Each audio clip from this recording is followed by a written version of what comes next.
Kagabi nag-usap kami ng tatay ko, may tinuro siya sa akin bagong naisip niya na triangle. Sabi niya, isipin mo iho, may triangle. Tapos ikaw yung tuldok dun sa gitna. Yung bawat corner ng triangle, time, money, tsaka health. So dapat yung tuldok na ikaw na nasa gitna, laging nandun lang sa gitna. Hindi pwedeng masikipang ka nung time.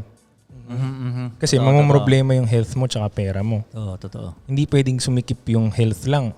Gets mo? Hindi pwedeng may magka-problema sa triangle na dapat daw ma-maintain mo nasa gitna ka. May oras ka, maayos yung health mo, maayos finances mo. Sabi niya, iho ang baduy kapag ganyan yung lifestyle mo, busy ka tapos mayaman ka, wala kang oras. Healthy ka, mayaman ka, pero pag aayain ka namin lumabas, may meeting ka, baduy yun, iho. Oo. Paano kung meron kang health, meron kang time pero wala ka namang pera? Padoy pa rin. Hindi rin pwede yun.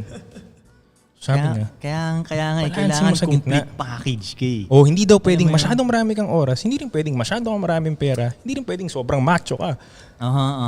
Mas maganda, igitna mo.